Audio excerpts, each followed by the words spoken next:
Hey, hey, hey, happy Wednesday. Dr. Joe here from Atlanta. Welcome to my channel, To Your Wellness for Life, where we discuss all 9 pillars of wellness, and health is just one of them. Wellness is a state of being, and health, good health, disease-free health is a state of body.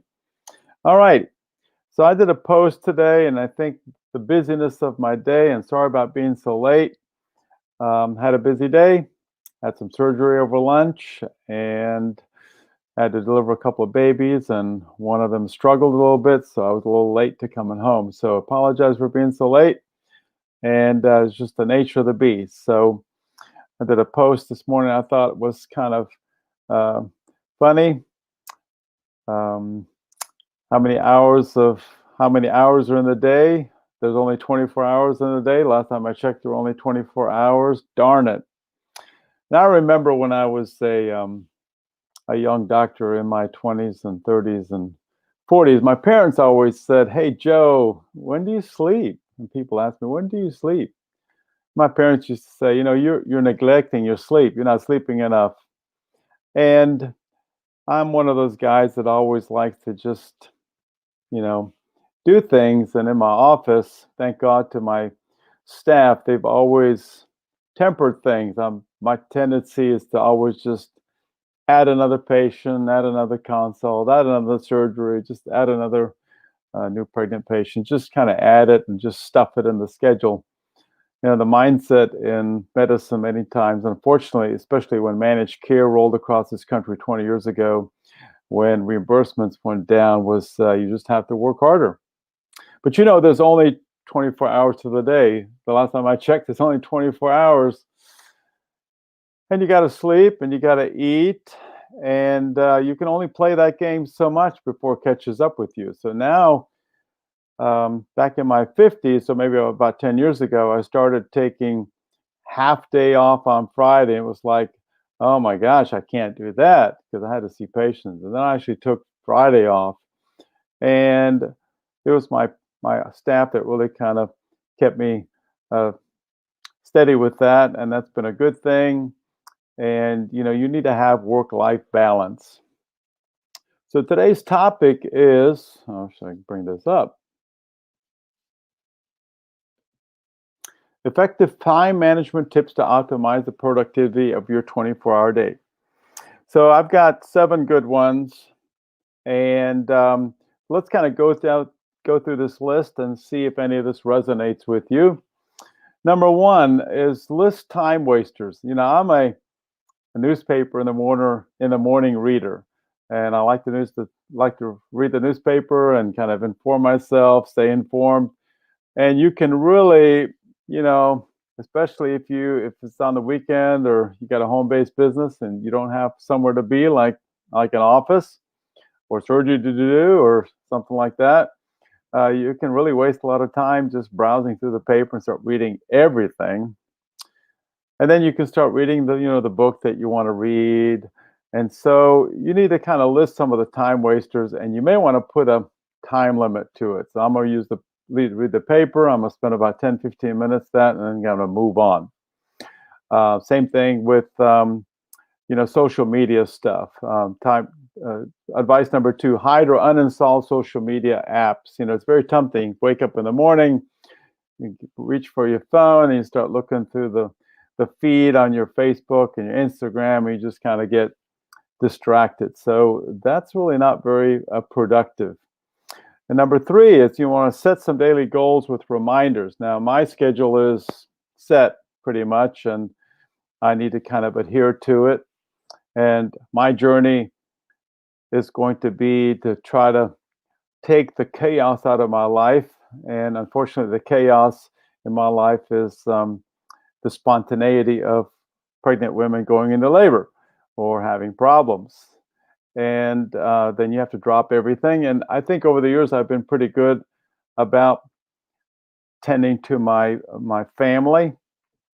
I haven't missed too much, but I've missed some things. I've made some sacrifices, but I learned something from an individual that said you need to really be present for your family. So when you're present with your family, don't be holding your phone in your hand. When you're at the dinner table or you're talking with your wife, don't be scrolling through your phone. You need to be present with your family, and then and when you're present at work or you got something to do, then you need to probably tell your family, daddy or mommy are going to go off in the corner here and we're going to work, and so don't disturb me. So make sure that you kind of keep those two things separate and set some daily goals. And again, you want to maybe set some time limits to it, how long you're going to be answering or looking at your email, things like that.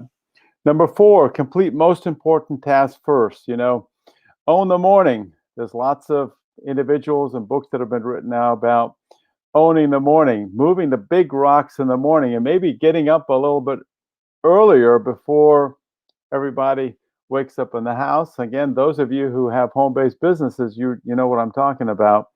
You want to move those big rocks first when things are quiet so that you don't kind of put it on the back burner and then you realize the whole day's gone by and you've never really moved the big rocks. You move the little rocks that really don't matter a whole lot. So complete the most important task first. Number 5, I've talked about this before, stop multitasking. Our brain really isn't wired to be jumping from one thing to the other. And there's actually very few things that are true multitasking. So if you're going for a walk or going for a jog and you're listening to a podcast, you're multitasking.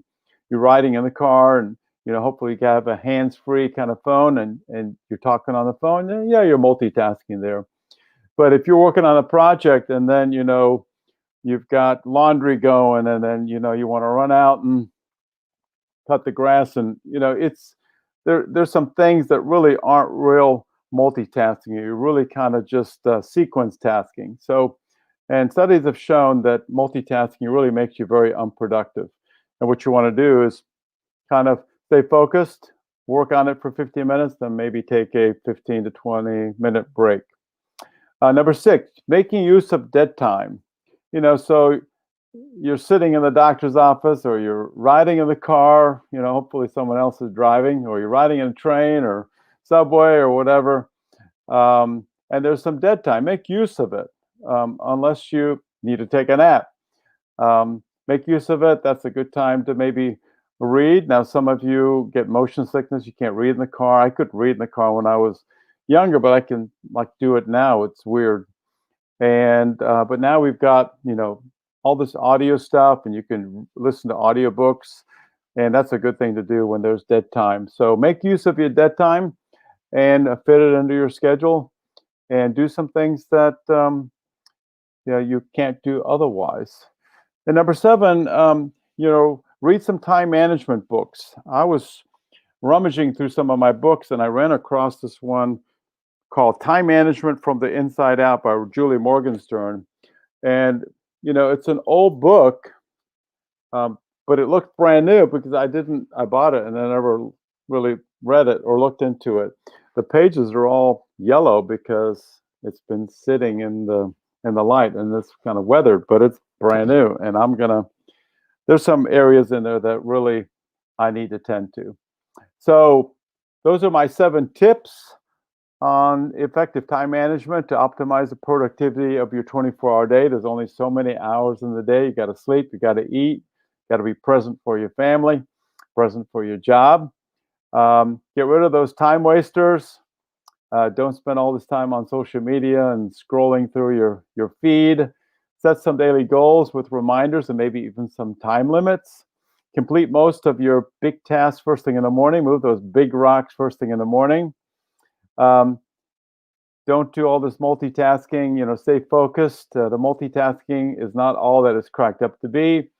Make use of dead time, and then maybe learn some time management things from a time management book. And if this, this list, you need this list, send me a comment or a message and I'll send it to you. And I actually have another list that's 50 ways to increase your productivity and achieve more in less time. So I'm going to be working through that. And if you want that, let me know. So on that note, I wish you a wonderful Wednesday evening. We're halfway through the week, and we'll catch you tomorrow night. Have a blessed evening. Get some rest. Bye.